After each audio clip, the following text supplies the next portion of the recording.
রাজনৈতিক দলগুলো নির্বাচনমুখী এটা বোঝা যাচ্ছে, কিন্তু নির্বাচন যে হবে সেটা নিয়ে সংশয় কিন্তু এখনো কাটছে না। ইতিমধ্যেই জামায়াতের পক্ষ থেকে বলা হয়েছে, জামায়াতের ডক্টর মোহাম্মদ আবদুল্লাহ তাহের অন্যতম নেতা, তিনি প্রশাসন যে নিরপেক্ষ নয় এবং এই প্রশাসন যে নির্বাচন যে ভালো হবে না সেটা কিন্তু বলে ফেলেছেন। এবং বিএনপিও আছে বড় বিপাকে। তার দীর্ঘদিনের মিত্র শরিকরা এখন যে পরিমাণ আসন চাইছে তাতে বিএনপির প্রার্থীদের নির্বাচনে প্রার্থী করা যাবে কিনা সেটা নিয়ে একটা বড় সমস্যা এবং বড় সংকট দেখা দিয়েছে। 17 তারিখে জুলাই সনদ স্বাক্ষরিত হবে মহা ধুমধাম করে জাতীয় সংসদের দক্ষিণ প্লাজায় এই স্বাক্ষর অনুষ্ঠান হবার কথা।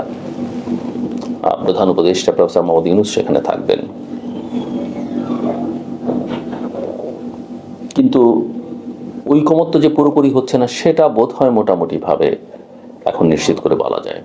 অর্থাৎ যে রাজনৈতিক দলগুলো গত 3 মাস ডায়ালগের মধ্যে ছিলেন, এই ঐকমত্য তৈরির যে এক্সারসাইজ তার মধ্যে ছিলেন, বেশ কিছু রাজনৈতিক দল, সংখ্যায় হয়তো কম হবে, কিন্তু তারা এতে স্বাক্ষর করছেন। এটা আমার ধারণা মোটামুটি ভাবে নিশ্চিত করে বলা যায়।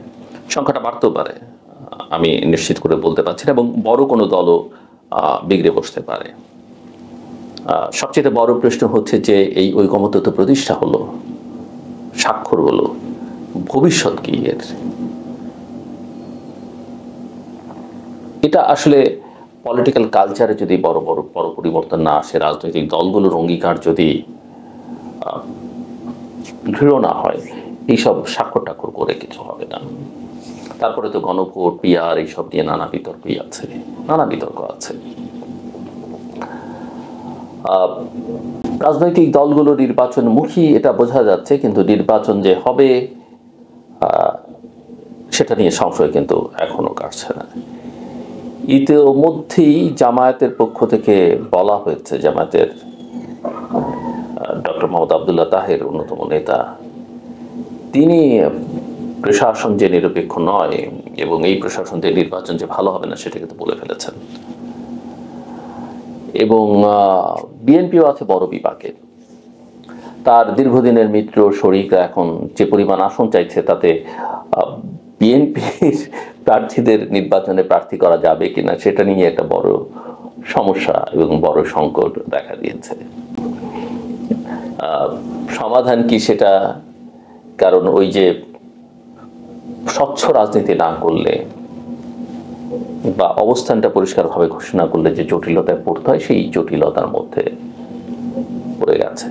বিএনপি যে অনেক কিছু বুঝতে পারে না, বা বিএনপির নেতৃত্বের কোথাও না কোথাও সীমাবদ্ধতা আছে। যেমন ধরেন, নির্বাচন কমিশন একটা বিধি করেছে যে প্রতিটি রাজনৈতিক দলকে তার নিজ নিজ প্রতীক নিয়ে নির্বাচন করতে হবে। আমি মনে করি এটা যথার্থ সিদ্ধান্ত নির্বাচন কমিশনের।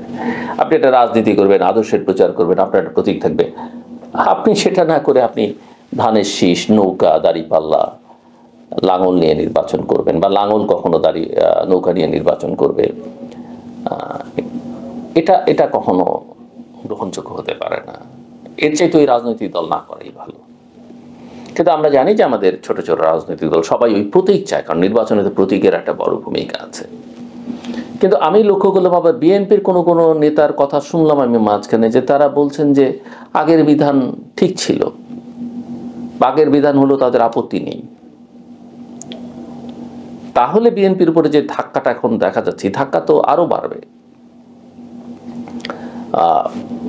সো আমি আসলে অনেক সময় বুঝতে পারি না এই রাজনৈতিক নেতাদের, এই রাজনৈতিক দলগুলো, আমার বোঝা না বোঝায় আসলে তেমন কিছু যায় আসে বলে মনে হয় না, বাট তারপরও বলবার জন্য বলা।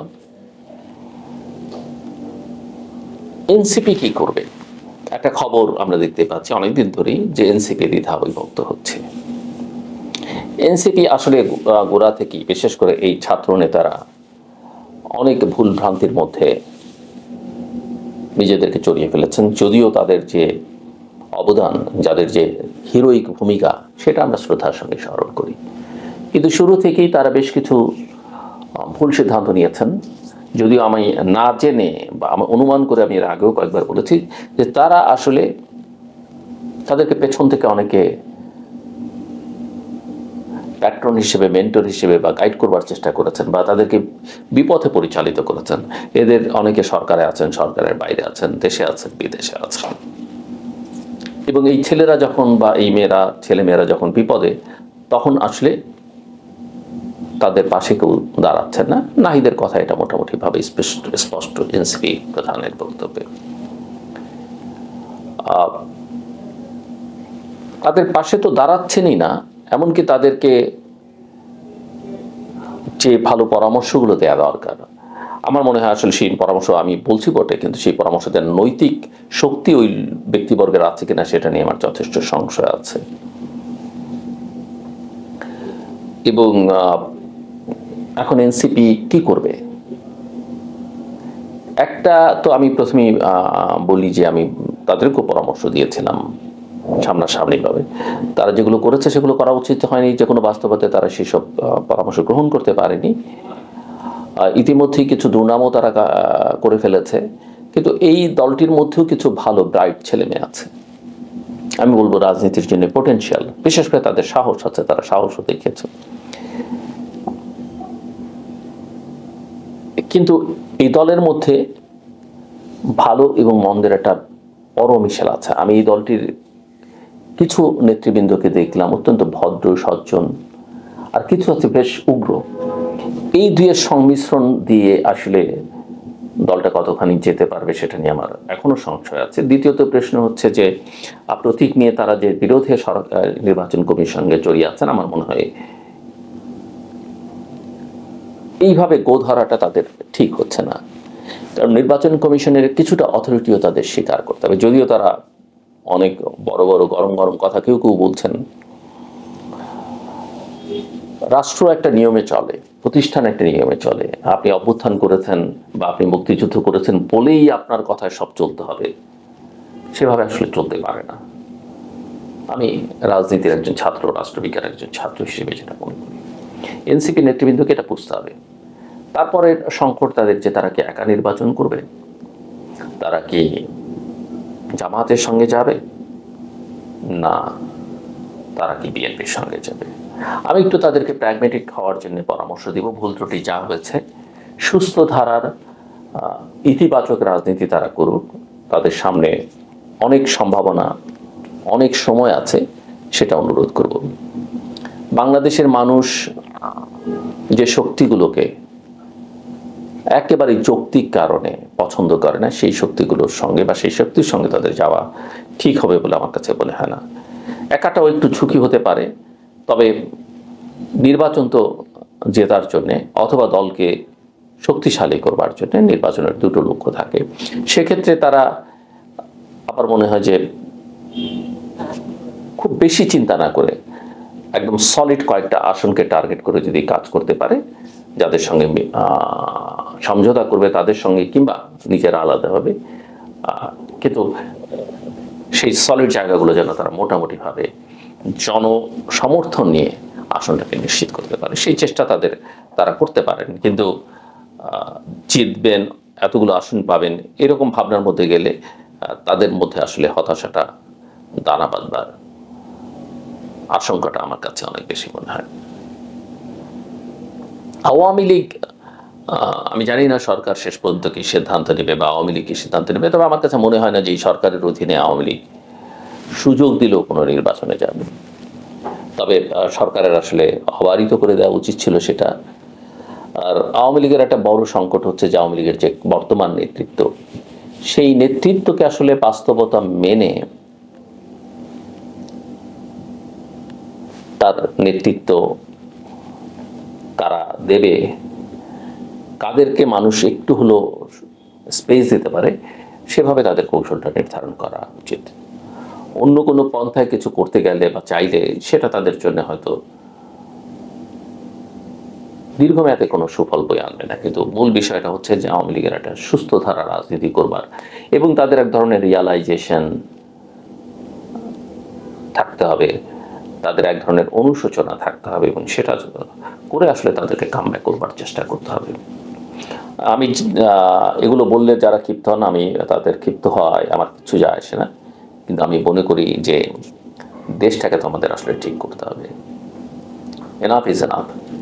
এই যে সেনাবাহিনীকে নিয়ে এত কথা হচ্ছে, সেনাপ্রধানকে নিয়ে এত কথা হচ্ছে, আমি মনে করি যে এগুলো অযৌক্তিক কথাবার্তা।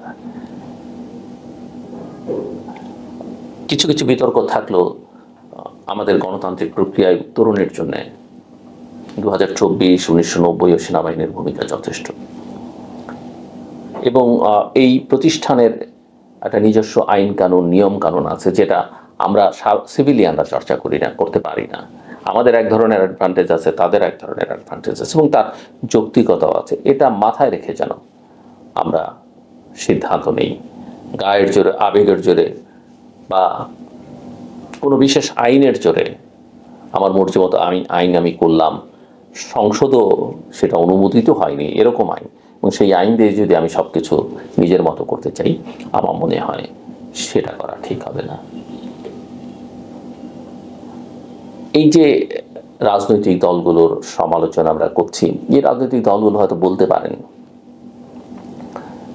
তাদেরও কলঙ্ক আছে, কাজে আমাদেরও দোষ ত্রুটি কলঙ্ক আছে। সেটা আওয়ামী লীগের ক্ষেত্রে প্রযোজ্য, বিএনপির ক্ষেত্রেও, জামাতের ক্ষেত্রেও, জাতীয় পার্টির ক্ষেত্রে, অন্য দলগুলোর ক্ষেত্রেও হয়তো প্রযোজ্য।